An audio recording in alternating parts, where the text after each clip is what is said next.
పరిశ్రమలు మరియు వాణిజ్యం.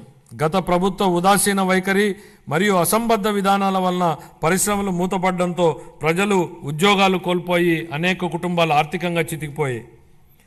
రాష్ట్రం నుంచి అనేక పరిశ్రమలు తరిమివేయబడడంతో వ్యాపార వర్గాల్లో భయాందోళనలు నెలకొన్నాయి. స్కూళ్లలో డ్రాప్అవుట్స్ గురించి మనం వింటూ ఉంటాం అధ్యక్ష. కానీ గత ప్రభుత్వంలో స్కూళ్లలో విద్యార్థులు డ్రాప్అవుట్ సహజంగానే పెరిగాయి. ఇవే కాకుండా పరిశ్రమలు డ్రాప్అవుట్ అయ్యాయి. రాష్ట్రం నుంచి ఉద్యోగాలు డ్రాప్అవుట్ అయ్యాయి. పేదలకు ఉపాధి డ్రాప్అవుట్ అయింది. ఇన్ని రంగాలలో డ్రాప్అవుట్లు కావడానికి మూలకారమైన గత ప్రభుత్వ పాలకులు ఇప్పుడు ఓటమి భయంతో సభకు రాకుండా అసెంబ్లీ నుంచి కూడా డ్రాప్అవుట్ అయ్యారు. వాళ్ళు ప్రజా జీవితం నుంచి శాశ్వతంగా డ్రాప్ అయ్యే రోజులు అతి త్వరలోనే ఉన్నాయి అధ్యక్ష. అనేక పరిశ్రమలు, ఎంఎస్ఎంఈలు, ఎస్సీ మరియు ఎస్టీ వర్గాలకు చెందిన వ్యాపారవేత్తలకు ప్రోత్సాహాల కోసం ఇవ్వాల్సిన 11,000 కోట్ల రూపాయల పైగా బకాయిలను గత ప్రభుత్వం నిలిపేసింది. వీటిలో 377.73 కోట్ల రూపాయల బకాయిలను మా ప్రభుత్వం ఇప్పటికే చెల్లించింది. ఒకప్పుడు వ్యాపారాన్ని ఈజ్ ఆఫ్ డూయింగ్ బిజినెస్ గురించి మాట్లాడుకున్నాం. ఇప్పుడు మన గౌరవ ముఖ్యమంత్రి గారు స్పీడ్ ఆఫ్ డూయింగ్ బిజినెస్ పై దృష్టి సారించారు. ప్రతి ఇంటికి ఒక ఐటీ ఉద్యోగి ఉండాలని అప్పట్లో మేము కృషి చేశాం. నేడు ఇంకొక అడుగు ముందుకేసి ప్రతి కుటుంబానికి వ్యాపారవేత్త ఉండాలనే లక్ష్యంతో ముందుకెళ్తున్నాం.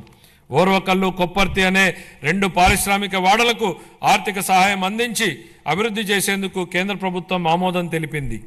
పారిశ్రామిక కారిడార్ అభివృద్ధి పథకం కింద మూలపేట, దొనకొండ, చిలమత్తూరు మరియు కుప్పం అనే 4 కొత్త పారిశ్రామిక వాడలను ఎంపిక చేయడం జరిగింది.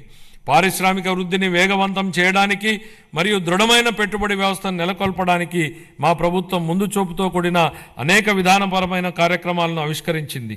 4 లక్షల మందికి ఉద్యోగ అవకాశాలు కల్పించే దిశగా ప్రధాన పెట్టుబడిదారులైన NTPC, green energy limited, Arcelor Mittal steel company, NHPC, BPCL, Reliance industries, LG electronics, TCS, Tata power, Greenko group, Hero future energies, Ecoren ఎనర్జీల నుండి మా ప్రభుత్వం 6.3 లక్షల కోట్ల రూపాయల పెట్టుబడి హామీలను సాధించగలిగింది. ఈ సందర్భంగా పెట్టుబడుల సాధనలో శ్రీ నారా లోకేష్ గారి గురించి ప్రత్యేకంగా చెప్పాలి అధ్యక్ష. ఆర్సిలర్ మిట్టల్ స్టీల్ కంపెనీ రాష్ట్రానికి వచ్చేలా చేయడంలో ఆయనదే కీలక పాత్ర. అలాగే ప్రతిష్టాత్మక సంస్థలకు చెందిన డేటా సెంటర్లను రాష్ట్రానికి వచ్చేలా చేసే విషయమై లోకేష్ గారు దృష్టి పెట్టారు.